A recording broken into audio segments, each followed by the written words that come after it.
Well, good morning, Good and morning. I'm not welcome to Simmer. another edition of Something to Talk About. And she's still Vaughn. He's still Stuart. Hey, and we're here again with you, and glad that you're with us again. And very, very quickly, just want to mention that we are sponsored by Irving Chung, who is a franchise consultant. If you have ever given any thought to being your own boss and starting a franchise, whether a big franchise or just a little bitty franchise, go to bigconsideration.com, reach out to Irving. You can have a free consultation. Just ask him questions, he'll answer them, and then you decide if it's for you. And our other great sponsor is Christine Dean, who is a networking diva.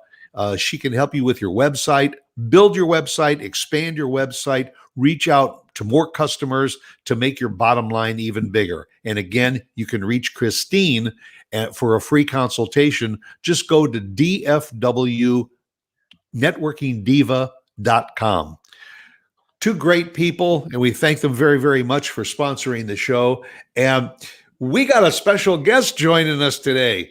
And we got Vaughn's dad, who we affectionately know as Coach Larry Gattusi. Good morning, Coach. Good morning, Stuart. Morning, Dad. Good to see you both. Good to see you both. Thanks for joining us today. You're welcome. Always great to have you. And when the coach is on the show, you know that the subject is going to be something that having to do with sports. Mm-hmm. Yes. Well, unfortunately, you're right. And you've had an illustrious career as a coach. Did you ever coach high school at the high school level? No, I really didn't. I spoke at several high school clinics and did work a summer with one school, but not really on an employee basis. Mostly at the college level. Yes, and the pros. But I give you a lot of credit, boy. I don't know if I could handle the strain of that. But that was after, his coaching days came after he was or had already been an athlete himself. And so that's another reason, that I believe he's going to have such an interesting perspective on this topic, because he has been an athlete in high school and in college. He was quarterback at Delaware. And then from his athletic, his athlete days, he went on to become a coach, college level, pro. So really he has been able to kind of look at this ruling from through a lot of different eyes. Well, and what we're talking about is this month, a new ruling went into effect allowing college athletes to receive endorsements, or to allow them to receive money to give endorsements. And there's a lot of ways of looking at this. The athletes, of course, saying, hey, yeah, money in my pocket, and I can get out there for endorsing this sports drink or this product and everything. I'm going to get money while I'm playing sports. And in my mind, I'm wondering, what is this going to do to the game? Because there's lots of people involved. It's the sporting program. It's the athletic program. It's the educational program of the schools that these athletes are going to. And so I think right from the beginning, we got to ask Coach, do you think that this is a good deal or a bad deal for college sports? Well, Stuart, that's such a large question. For hopefully I can measure some content to the enormity of it. I had coincidentally a call yesterday from a gentleman who was the executive vice president of the NCAA for several years. He called me yesterday on another subject related to one of our professional teams in Houston. And obviously, after a long conversation relative to that question, we got to talking a little bit about the situation that exists today now, as you mentioned, college athletes, and maybe in a few years, maybe high school athletes as well. In fact, some states are already looking at that, being permitted through whatever avenue, earning money due to their name or their celebrity or whatever the case may be. His point was somewhat different than mine, except we both agreed, Stuart, it's a mess. And I think I'd start my comments by that. It's a subject that's hard to wrestle with, because if you're on one side of the picture, that being a young athlete, whether it be whatever the sport may be, now having the door open for you to go and use your name to earn money, and you're 17 or 18 or maybe 19 years of age, this is a whole different world you've entered. And are you ready for it? Are your parents ready for it? And that's kind of the umbrella that hangs over this entire provision that the Supreme Court allowed collegiate athletes. And knowing that, I'm going to try to be as unbiased as I can. Does it help collegiate sports? I'm a doubter in that respect. Does it help some schools versus another school? Most probably. There's always been a division between the University of Texas and maybe the Trinity College, who all play in Division I football or sports. But the chasm that was there before has now been increased tenfold. Is that good for sports? I'm an old school person, and so my comment is probably not. Does it enhance? It enhances some schools and hurts some others. So that kind of lays a platform where I'm coming from as unbiased as I can be. Do you now open the door for many, many more violations in recruiting? I don't want to say most probably. I'd say definitely. You have agents out there that have been harboring this hope for years, where they could sign a collegiate player to a contract to represent them. Or as we had a conversation yesterday with this gentleman from the NCAA, who's been in coaching as well, has been, I chair the sports authority in Houston, and he worked for us for a number of years, a very talented guy. And so I respect his judgment. But you've got agents out there who have one plan in place, and that is to grab as many young and the money that's involved in whatever these athletes are able to achieve, either signing contracts or sponsoring shoes for Nike or gloves for Wilson or whatever, or a hotel that's been used for years for bowl games. There's I don't want to use the enormity word again, but there's an enormous world out there for these agents to now prospect with these young men. So I'll leave that as kind of a kickoff to it, and I know your minds are running 100 miles an hour. I'll open to some questions. It might be the best way to approach this. I think so. Stuart? Yeah, well, number one, it's the money. It's all about money. And as a parent, if I have this first, world-class athlete in my family, I'm thinking about his education, his or her education. I want them to go to a college that will help benefit them for the next 4 years, so they can get a college education. They can pick a field that they want to spend the rest of their life in. Sports is a relatively short-lived career, whether it's at the college level or going on to the pros. You only have so many years that you can play. But there's lots of parents, and there's lots of agents, and there's lots of advertising companies out there that want to grab a hold of these people and then sign them to a contract.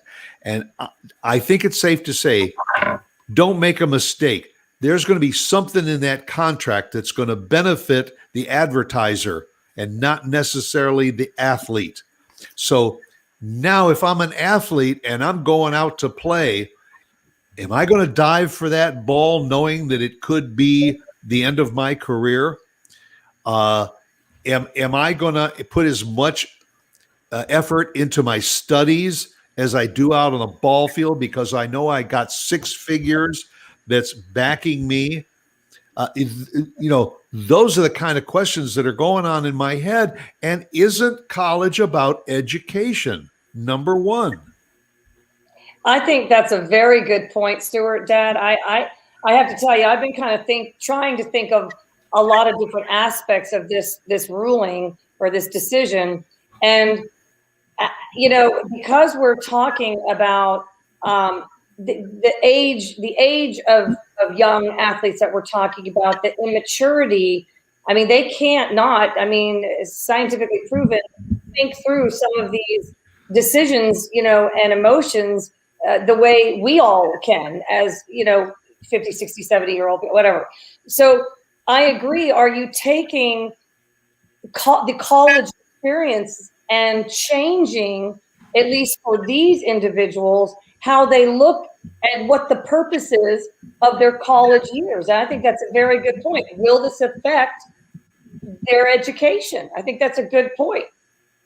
Well, if I might add, it's a very, very critical point. I mean, if in fact we really view college as being an opportunity for young men and women, and this is women as well. We kind of isolate a lot of our discussions to men, but this is women as well who are playing basketball in college or running track or playing lacrosse.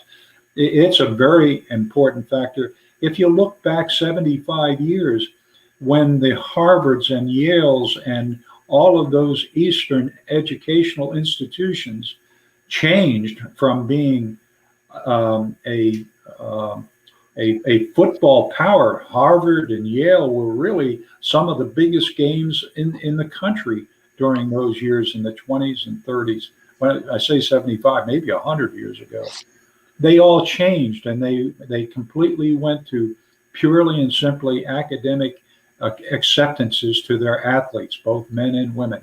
So the Ivy League no longer has the celebrity, so to speak, or the interest of TV markets. So they're virtually a Division III school, but probably the most academic institutions in the country. I'm not downgrading the Stanfords and all who still do that and do a good job at it. But we've lost a lot of major college athletes and sports in the Ivy League just 100 years ago. So what we're doing now is we are creating another opportunity for athletes to become something other than a student or a student athlete as I knew them.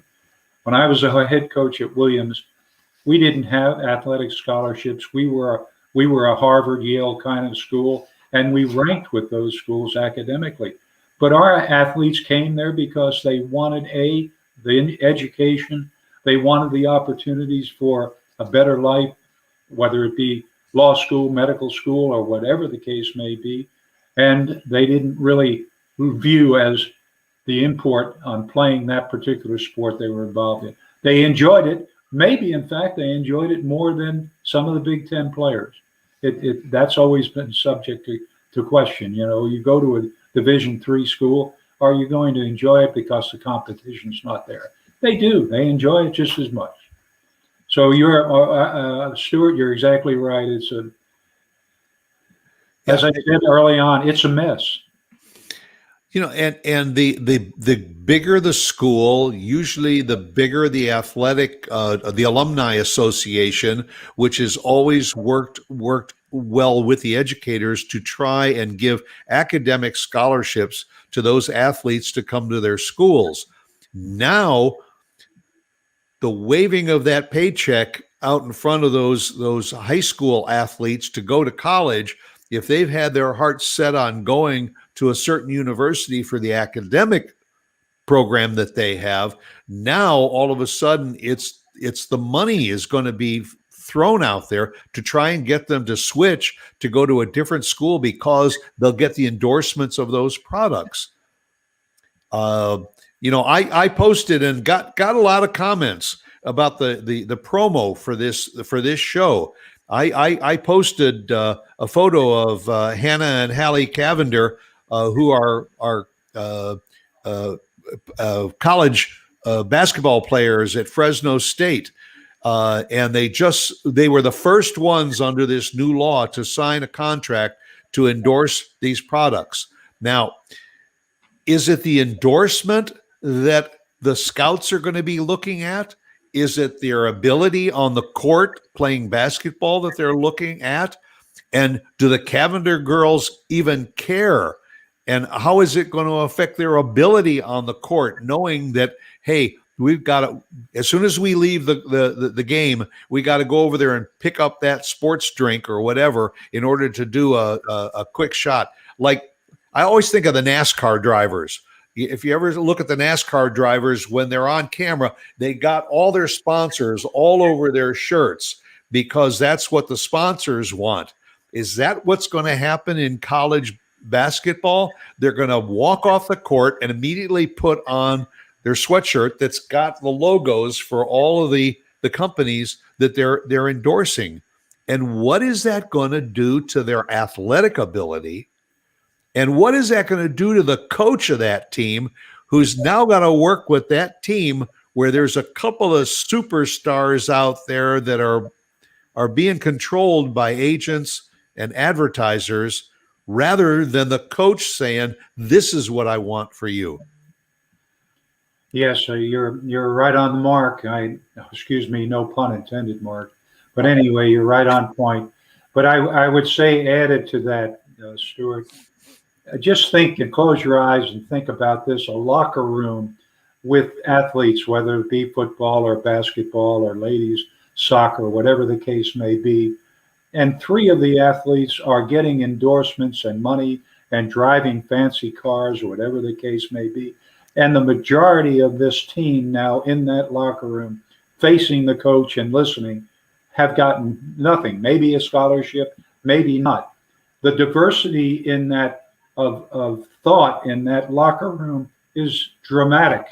There's got to be some there have to be problems that you create between people, and it's a terribly difficult job to keep unity in a team to begin with, but to make it a family kind of environment and coaching atmosphere, you lose it, in my opinion, by separating what is apparently the good players versus the less talented.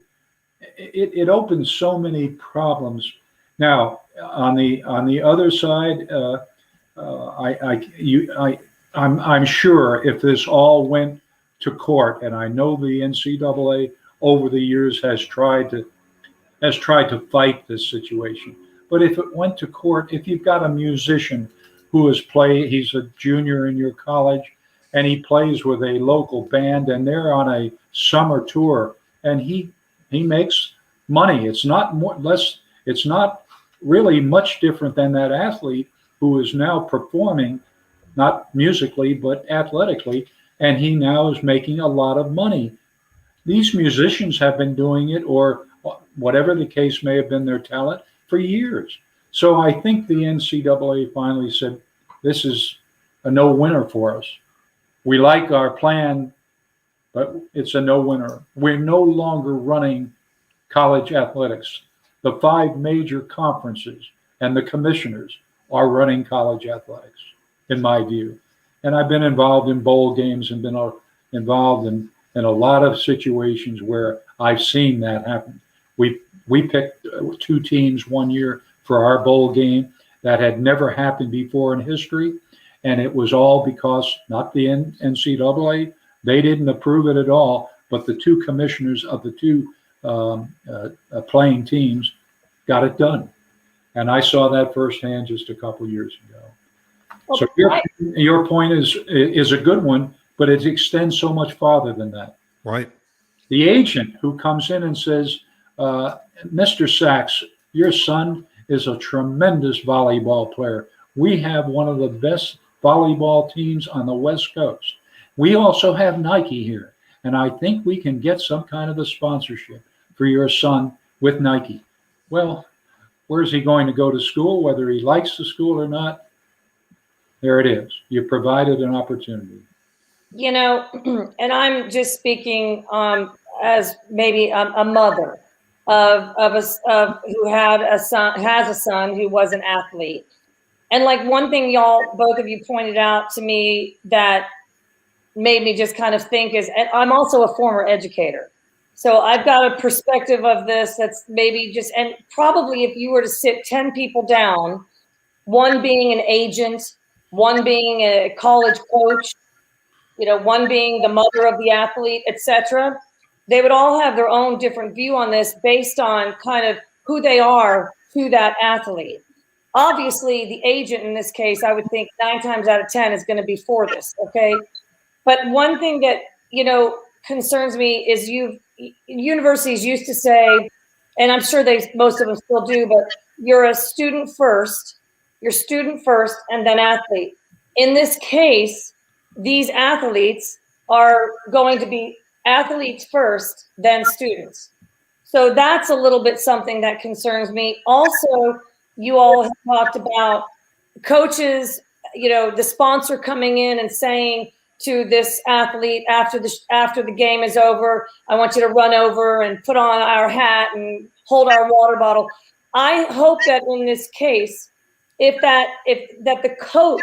the coaches don't lose any control over these athletes. And I guess, Dad, that would be another question for you is, should this athlete sign on with whatever company to endorse and whatever, where does the coach then stand in terms of the control they have over this athlete? Hey, coach, I can't be there on Saturday.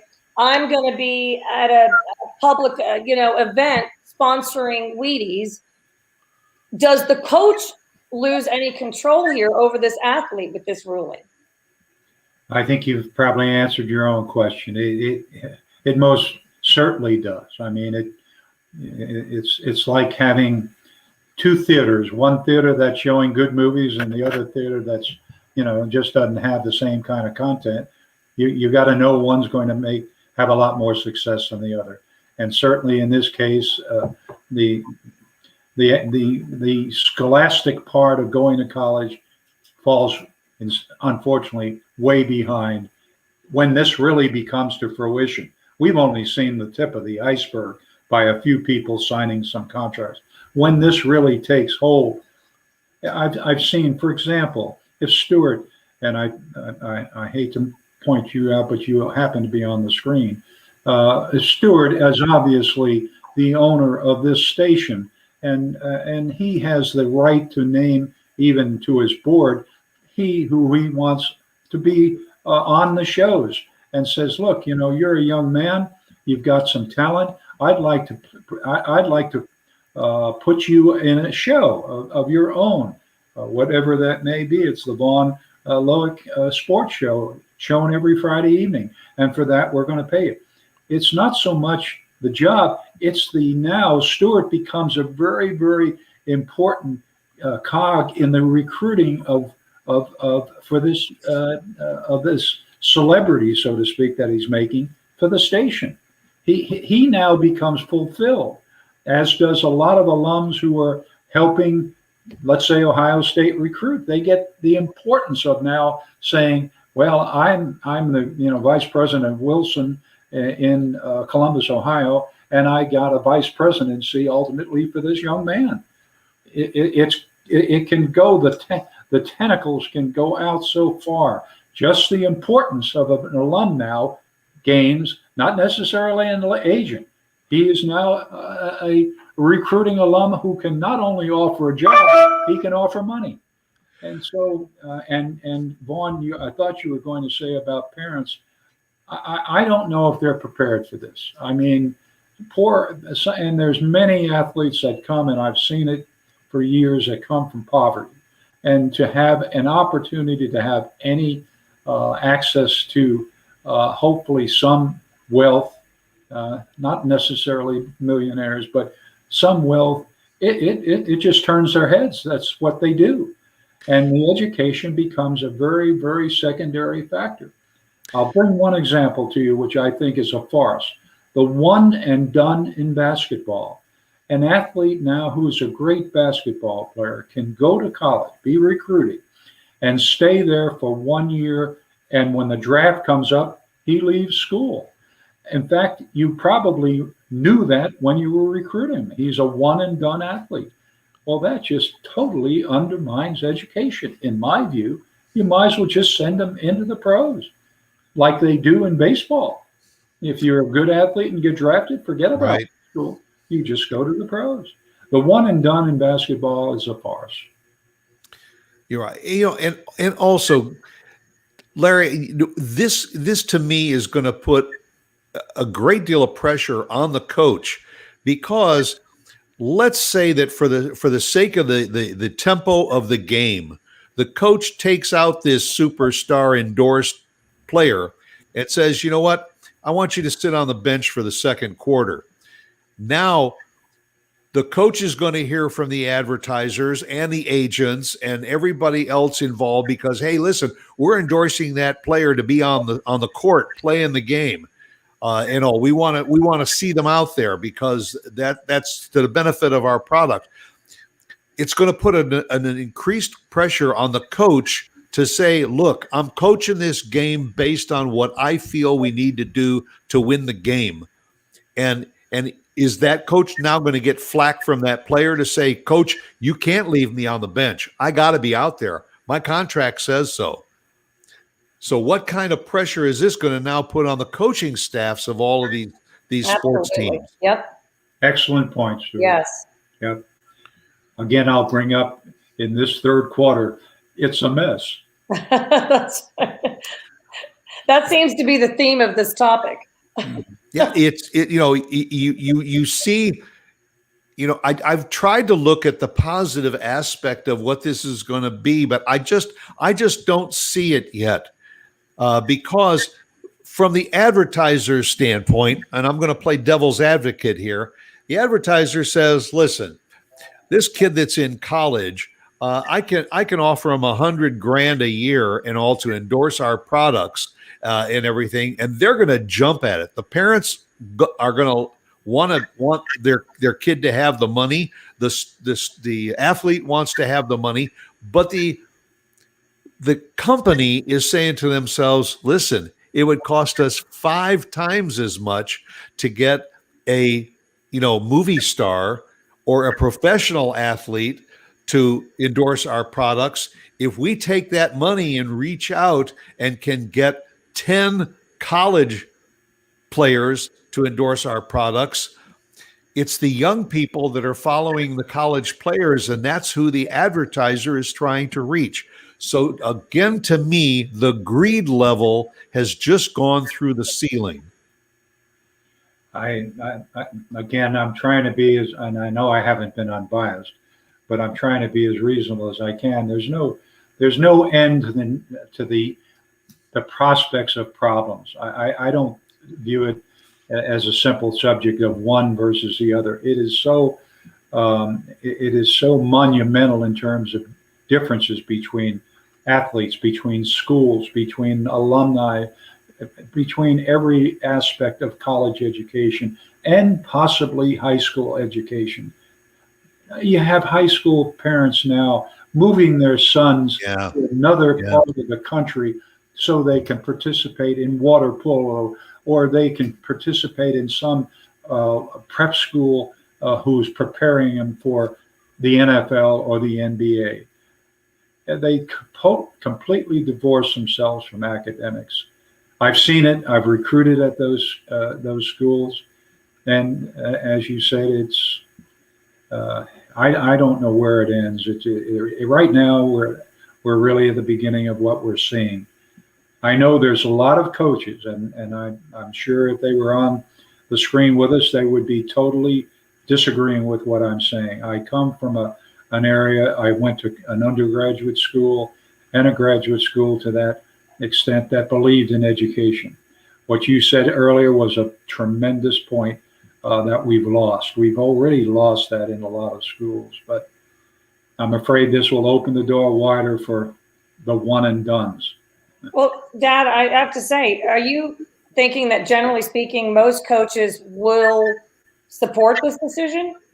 I don't think most coaches. I wouldn't think so, if I were to guess. But I don't know that the Alabamas in Tuscaloosa, who are a small community, I think if they had a half a dozen of their local corporations or business people wanting to sponsor something where they're permitted now to do, I would say Nick Saban would probably say, hey, go to it, son. I got you here to Tuscaloosa. Now you've got an opportunity to really see what we provide. We provide not only a good education and maybe national championships, but we also give you an opportunity to make a lot of money. I suspect, and answer your question, Vaughn, he'd probably say, go to it.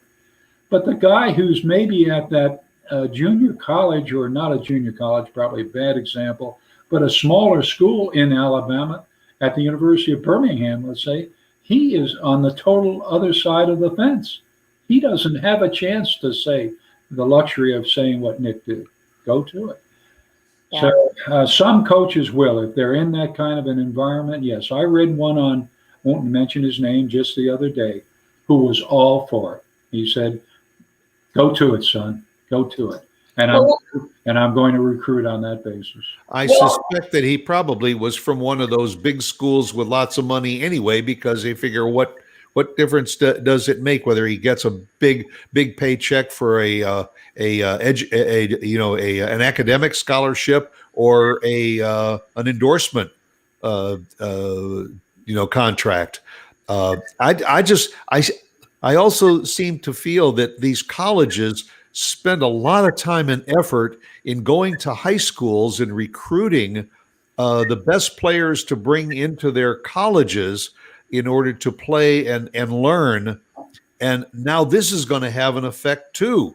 Like you alluded to early, now all of a sudden they're knocking on the high schoolers' doors with the big contracts to say, listen, you're going to get a nice shoe deal by going to this East Coast school, even though you really wanted to go to a West Coast school.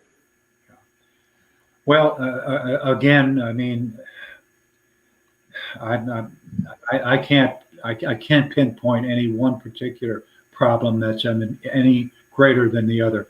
But as you said earlier, it's hard for me to find the pros that exist in this whole decision. And I think it's going to continue to, like climate change.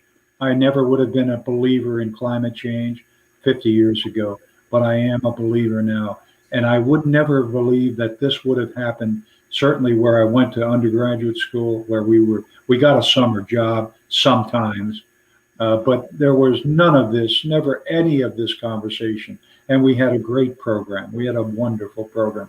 And I would do it again if it came to my decision, because I think it's healthy. I think it's even healthy for those parents who want to have their sons and daughters successful. They don't have to make $100,000 as an 18-year-old. In fact, it may spoil them at that point. They need to earn some of that. And maybe at 20 or 21, now they have had the experience of having 4 years of college. They've seen a bit more of the world. Maybe they're better prepared. So, I'm sorry. No, go ahead. I hear what you're saying, and as you both are talking, and I'm playing a little catch up here, but like I agree that I'm not hearing a lot of pros, to this decision. I am hearing more cons and negatives. I'm also getting the impression that we are on the onset of basically redefining amateur sports is basically what we're doing, as a whole. No question. I also think that probably majority of parents out there, if they have a son or a daughter who has a lot of talent and is going on to play collegiate sports, if they were given the opportunity, sure, they're going to take $100,000. Sure, of course, who wouldn't? But sometimes maybe those people who know the situation best, and sometimes that's not the parents. The parents know their child, but they don't necessarily know the world in which their child is about to enter. these people who are making this decision, the coaches, the agents, all of those people involved should be the ones to say, we know that as a parent, you'd love $100,000. That's very fun. But we know this world better than you know right now. And our recommendation is to not allow this. Therefore, our decision is to not allow this. We're going to keep amateur sports amateur sports. So, again, you're going to talk to so many different people on this topic and get so many different opinions and points of view. But I think the people who are really involved in it, those I just mentioned, should be the ones who should be making just the right decision. It's not necessarily the most popular decision based on who you're talking to, but the right decision for these young athletes. And by the way, speaking of these young athletes, does anybody have a guess what percentage we're talking about? Because let's face it, we're talking about these athletes that are good enough to be sought after, to do endorsements for certain companies. Are we talking 5% of college athletes, 10%, 50%? What are we talking here? Is this going to really have that great of an impact on the group as a whole? Well, excuse me, Stuart. I don't know the percentage, but it's small. Yeah. If in fact Nike is going to put a shoe out and they're going to put it in the name of Larry Catuzzi better be a very, very special person. Yeah. And so the percentage, which obviously extends the chasm between good and bad, and the young athlete who doesn't have that kind of recognition, he falls even farther behind than he is now. So it's probably maybe less than 1% of those, that are really, when you look at the magnitude of the number of women and men playing collegiate sports, or even high school, if it does filter down. Well, it does filter down. Let me give you another example because I forgot it earlier. Now you have high school athletes who are being recruited as freshmen or sophomores and committing to a university. They're 15, 16 years of age. Who are they going for counseling? Their parents, hopefully, maybe their neighbors, alumni of a particular school. And are they able to gather all of this information and really make a constructive decision as a 15-year-old freshman or sophomore, which is happening every day now in high school? So, and there's an agent knocking on the door that says, I can help you with this. You don't have to worry about a thing. I'm going to get the very best deal I can for your kid. And I'm thinking to myself as a parent, I just want the best education for my kid, because the other part of this very, very large puzzle is this kid signs a contract to endorse these products and everything, and they go into college and they get seriously injured after their first year.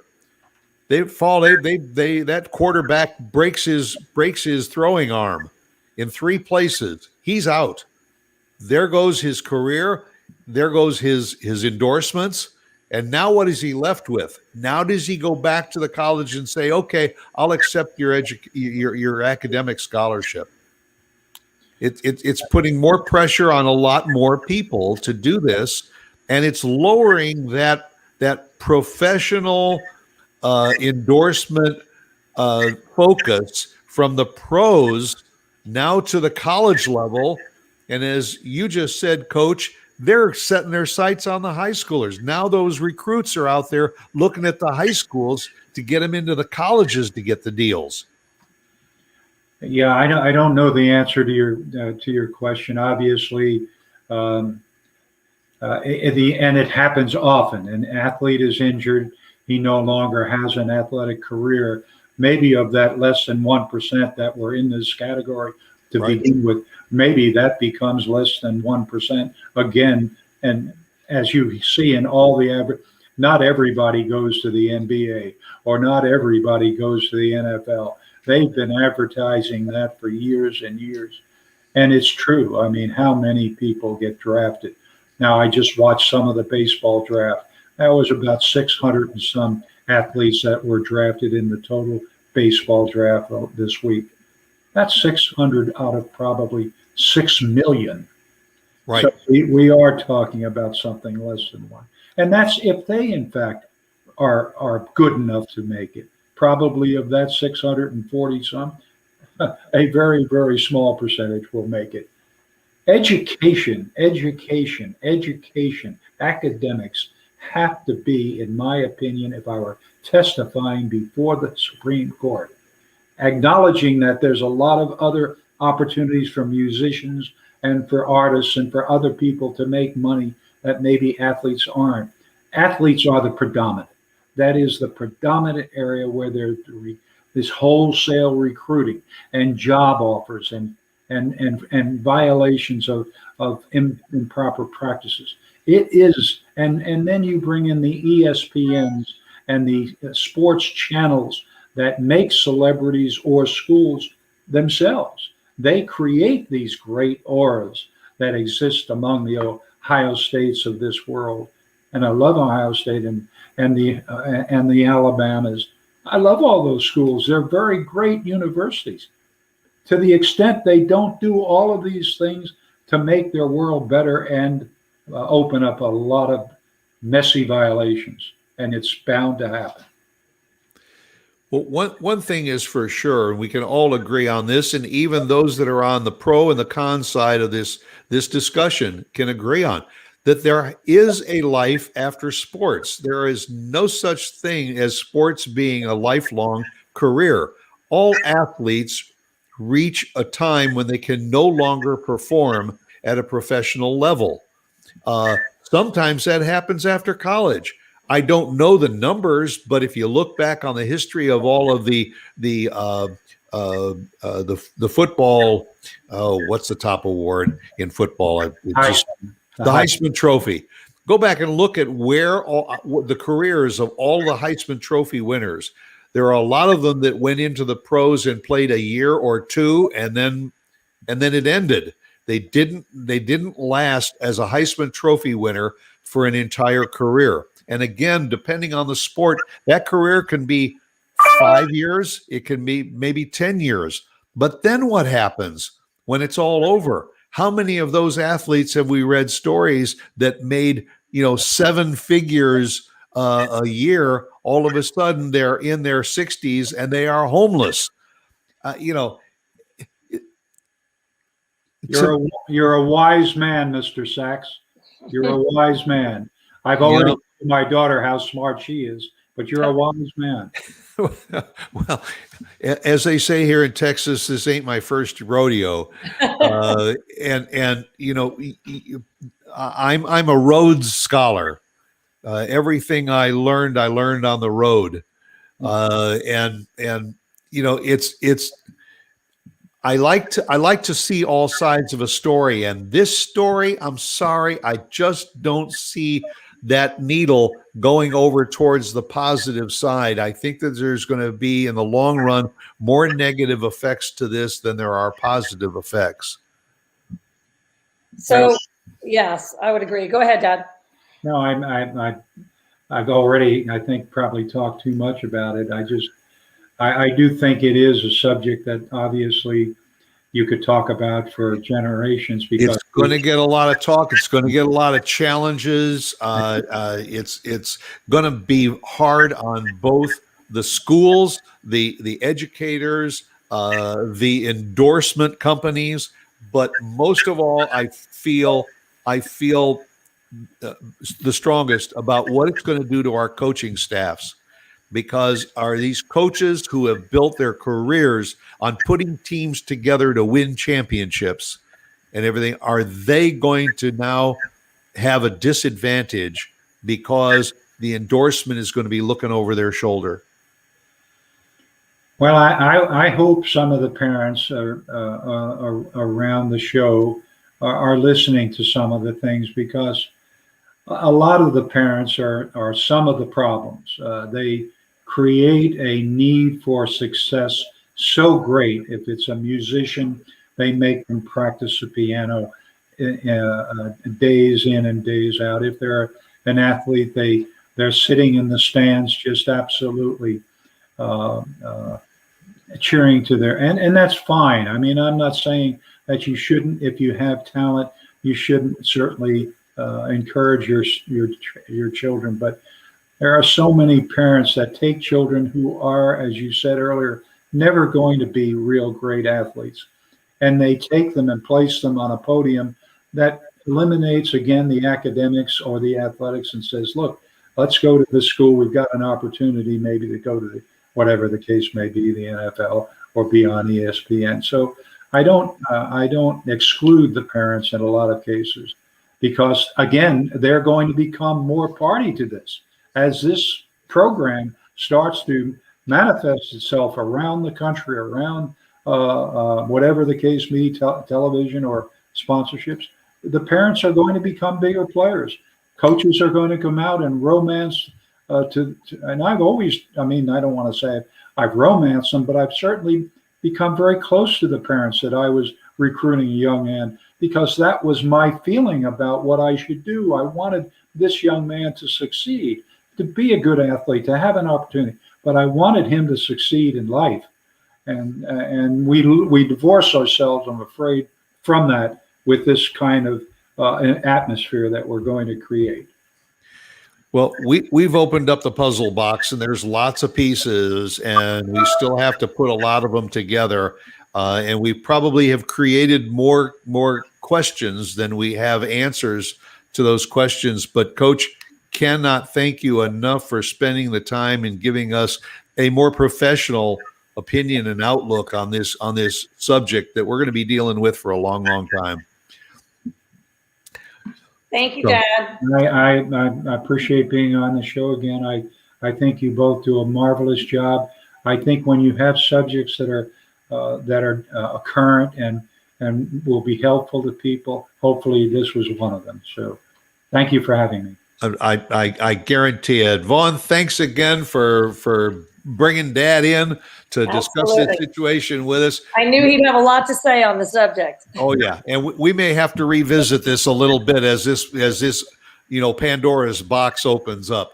But thanks again, Larry Gattusi, for joining us today, and Vaughn, again, thanks for sharing a great subject with us. And we look forward to having you all again on the show next week, right here, same time, same day, and all for another edition of Something to Talk About. In the meantime, go out and make it a good day.